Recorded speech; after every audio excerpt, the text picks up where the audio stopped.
Bismillahirrahmanirrahim. Assalamualaikum warahmatullahi wabarakatuh.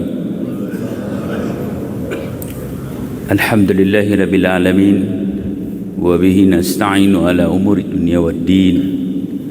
Asyhadu an la ilaha illallah wa asyhadu anna Muhammadan abduhu wa rasuluh la nabiyya ba'dah. Faqala Allah ta'ala fil kitabihil karim. A'udzu billahi minasyaitonir rajim. Bismillahirrahmanirrahim.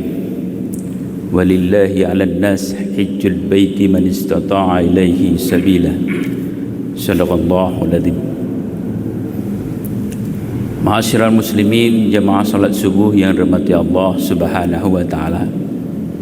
Pemirsa Radio Republik Indonesia Takengon dimanapun berada, dan juga pemirsa TV Masjid Ruhama Takengon yang dirahmati Allah Subhanahu wa taala. Puji dan syukur selalu terus kita panjatkan kehadirat Allah Subhanahu wa taala. Karena pada kesempatan yang berbahagia ini kita masih diberikan kesempatan sehat, dan yang paling penting adalah kesempatan untuk hidup, untuk bisa beribadah kepada Allah Subhanahu wa taala seperti yang kita lakukan pada kesempatan yang berbahagia ini. Selawat beriring salam terus juga kita sanjung sajikan atas junjungan kita Nabi besar Muhammad sallallahu alaihi wasallam, Rasul yang menjadi panutan uswatun hasanah bagi kita semua. Jamaah yang dirahmati Allah Subhanahu wa taala, sedikit kita mengulas tentang prosesi kegiatan haji, dan akan bertepatan nanti di bulan Juni insyaallah kita akan melaksanakannya. Jemaah yang dirahmati Allah Subhanahu wa taala, seperti yang kami sampaikan di awal, bahwa kewajiban berhaji adalah bagi orang-orang yang mampu dan sanggup, dan itu disampaikan di dalam Al-Quran tadi, man istita'ah, yang kita mampu untuk melaksanakannya. Jemaah yang dirahmati Allah Subhanahu wa taala, bagaimana kategori ataupun syarat dalam istita'ah tersebut?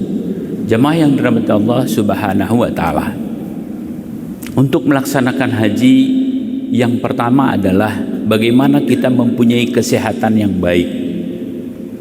Karena dalam melaksanakan ibadah haji yang diamanahkan oleh Allah dalam rukun Islam yang kelima, melaksanakan haji bagi orang yang mampu, dan diwajibkan hanya sekali seumur hidup untuk kita bisa melaksanakan haji bagi orang yang mampu.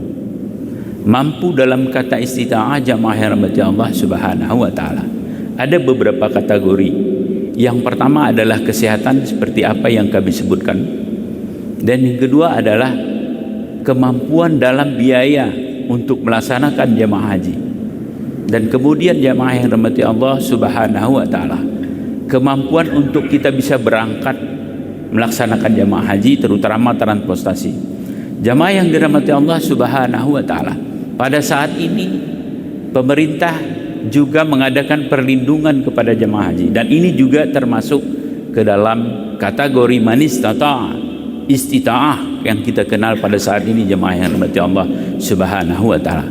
Maka oleh karenanya jemaah yang dirahmati Allah, kategori ini harus ada pada kita ketika kita akan melaksanakan ibadah haji.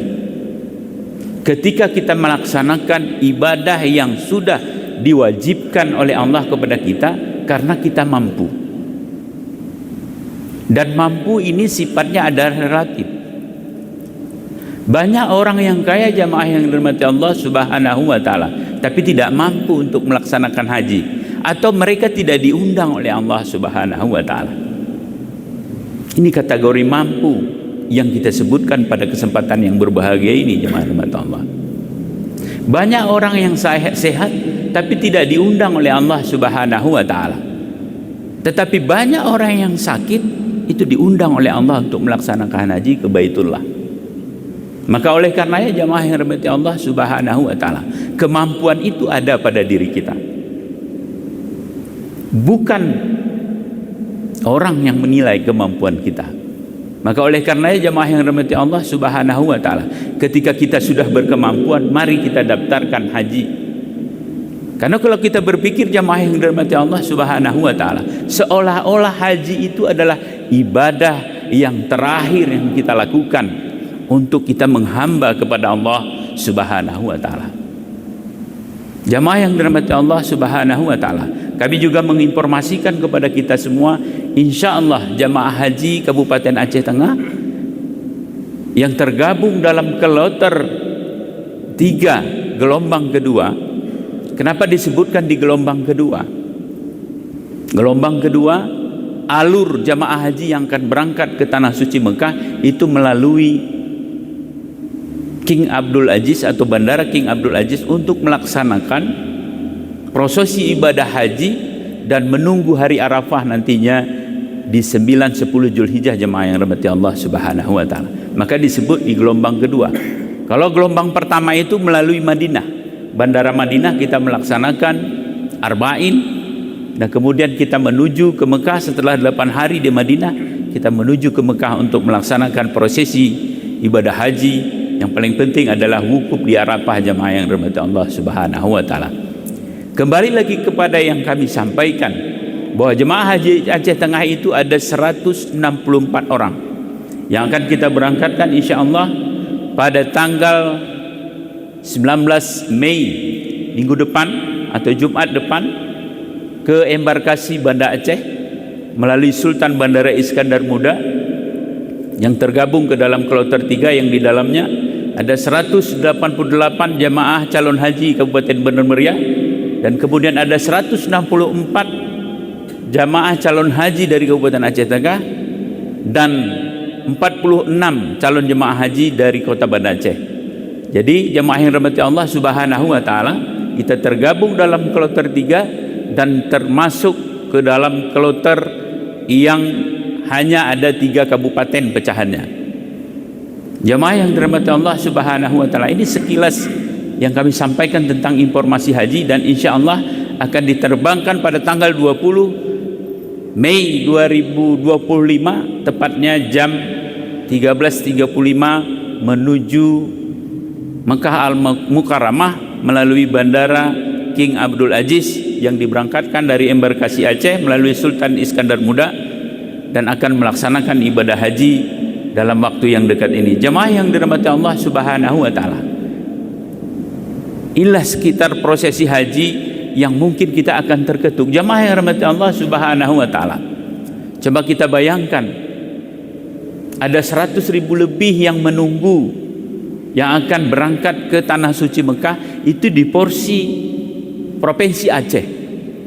Dan dalam catatan jemaah yang dirahmati Allah, kita akan menunggu, kalau sejak hari ini kita mendaftar, kita akan menunggu 33 tahun lagi akan diberangkatkan oleh pemerintah menuju Tanah Suci Mekah. Akan tetapi jemaah yang dirahmati Allah Subhanahu wa taala, perlu kita ketahui, tentu kita bertanya, kenapa disampaikan 33 tahun tapi realnya hanya 12-13 tahun? Ya, karena memang untuk kegiatan haji, pemberangkatan haji itu seperti urut anak kacang. Jadi tidak ada negosiasi dalam pelaksanaan haji ini, pemberangkatan haji. Kita hanya menunggu saja giliran. Untuk porsi Aceh 33 tahun. Tetapi kenyataannya kita diberangkatkan 12 tahun. Dengan beberapa persoalan dan beberapa masalah, maka bisa diberangkatkan di 12 tahun. Misalnya jemaah yang dirahmati Allah Subhanahu wa taala, untuk tahun ini yang berangkat haji yang mendaftar di 2011 dan sampai bulan Juni 2012. Dan kalau kita hitung-hitung yang diberangkatkan 164 jemaah calon haji ini menunggu 12-13 tahun akan diberangkatkan. Kenapa 12 tahun? Karena mungkin ada yang sakit, ada yang meninggal, ada yang uzur tetap, dan lain sebagainya. Maka kesempatan itu ada 12 tahun kita menunggu jemaah yang dirahmati Allah, meskipun pada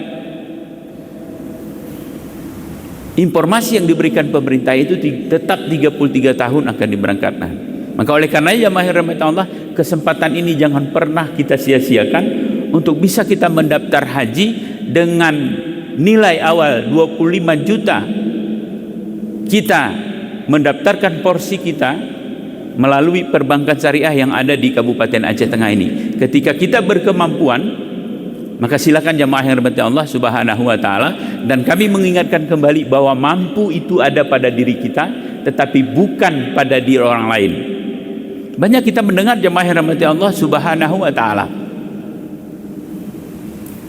saya tidak dipanggil oleh Nabi Ibrahim, saya tidak dipanggil oleh Allah untuk melaksanakan haji. Bagaimana mau dipanggil oleh Nabi Ibrahim? Bagaimana mau dipanggil oleh Allah Subhanahu wa taala untuk melaksanakan ibadah haji ketika kita sendiri belum mendaftarkan diri kita untuk bisa berangkat haji? Jamaah yang dirahmati Allah Subhanahu wa taala, kita ulas sedikit bagaimana keindahan, bagaimana kecintaan kita untuk negeri Madinah Al-Munawwarah, Mekah Al-Mukarramah yang kita cintai, seolah-olah ketika kita berangkat haji kena kilang berangkatnya nih, besok kita berangkat lagi, karena kecintaan kita. Karena ini adalah ditunjukkan oleh Allah bagaimana keberkahan satu negeri ini yang kita melihatnya kalau kita berkunjung, baik di umroh dan haji kita berkunjung, apa yang mau kita lihat di sana? Tetapi kecintaan kita luar biasa untuk bisa hadir ke sana, beribadah kepada Allah Subhanahu wa taala. Tanahnya gersang, batunya banyak, akan tetapi Allah mengalirkan keberkahan ke dalam negeri ini, Mekah dan Madinah ini. Air tidak tampak, tetapi air itu melimpah di sana. Buah itu kita tidak melihat, tetapi buah itu melimpah. Artinya apa jamaah yang dirahmati Allah Subhanahu wa taala? Itulah keberkahan yang diberikan oleh Allah Subhanahu wa taala. Sedikit kita ulas dalam kisahnya istri Rasulullah yang dicintai oleh Rasul, Aisyah radhiyallahu an, mengkisahkan bahwa Masjid Nabawi itu di dalamnya itu ada rumah Rasulullah sallallahu alaihi wasallam bersama Aisyah istrinya. Nah, hari ini ketika kita berkunjung ke Masjid Nabawi Madinah Al-Munawwarah, kita mengejar untuk bisa berdoa di satu tempat yang namanya Raudhah, taman-taman surga kalau disebutkan di dalam hadis. Kita berdoa mudah-mudahan diijabah oleh Allah Subhanahu wa taala ketika kita hadir di sana. Diceritakan oleh Aisyah jemaah yang rahmati Allah Subhanahu wa taala, di dalam rumah beliau itu di dekat Raudhah yang seperti ini, mimbar Rasulullah dan rumah, dan di dalamnya ada makam Rasulullah. Makam Rasulullah itu tepatnya ada di kamar beliau itu sendiri. Beliau dikebumikan di kamarnya sendiri. Dan dalam kisahnya jemaah yang dirahmati Allah Subhanahu wa taala, Aisyah istri beliau masih beraktivitas di dalam rumah itu, di dalam kamar itu yang di dalamnya ada makam Rasulullah sallallahu alaihi wasallam. Dan di luar kamar beliau itu ada dua orang sahabatnya yang selalu membela beliau dengan keadaan apapun, Abu Bakar As-Siddiq dan juga Umar bin Khattab, yang mati-matian membela beliau untuk membela Islam, menyebarkan Islam pada saat itu jemaah rahmat Allah Subhanahu wa taala. Kembali lagi di makam Rasulullah, Aisyah istri beliau masih beraktivitas di dalam. Segala privasi istri Rasulullah, Aisyah itu beraktivitas di dalam, bersisiran, mohon maaf, ganti baju dan lain sebagainya, itu masih di kamar beliau, di makam beliau. Dan kemudian di luarnya ada makam dari sahabat beliau, Abu Bakar As-Siddiq. Kisahnya Abu Bakar tidak mau dikebumikan di dalam rumah Rasulullah tersebut, tapi Aisyah berkeras, karena Abu Bakar termasuk Amirul Mukminin yang mencintai Rasulullah, yang membela Rasulullah mati-matian di awal berdakwah tentang Islam jemaah rahmati Allah. Maka beliau disampaikan oleh Aisyah layak dikebumikan berdekatan dengan makam Rasulullah sallallahu alaihi wasallam. Dan kemudian Umar bin Khattab juga ada di dalam. Maka di dalam rumah beliau itu ada 3 makam. Makam Rasul di dalam kamarnya sendiri, dan kemudian makam sahabat beliau Abu Bakar As-Siddiq, yang selanjutnya Umar bin Khattab, sahabat yang dicintai oleh beliau. Bahkan istri beliau sendiri Aisyah radhiyallahu anha menolak untuk dikebumikan di sana ketika beliau menjelang ajalnya dan mengamanahkan bahwa saya tidak usah dikebumikan di dalam rumah Rasulullah tersebut, karena beliau menyampaikan saya belum layak. Walaupun saya istri beliau, istri yang dicintai oleh beliau, tapi saya belum layak untuk dikebumikan di sisi Rasul sallallahu alaihi wasallam. Maka beliau dikuburkan di luar Masjid Nabawi. Ada komplek makam yang namanya Baqi di samping Masjid Nabawi tersebut. Apa yang mau kita sampaikan pada kesempatan yang berbahagia ini? Seorang Aisyah saja menganggap dirinya belum layak berdampingan makamnya dengan makam Rasulullah sallallahu alaihi wasallam. Maka oleh karenanya jemaah yang rahmati Allah Subhanahu wa taala,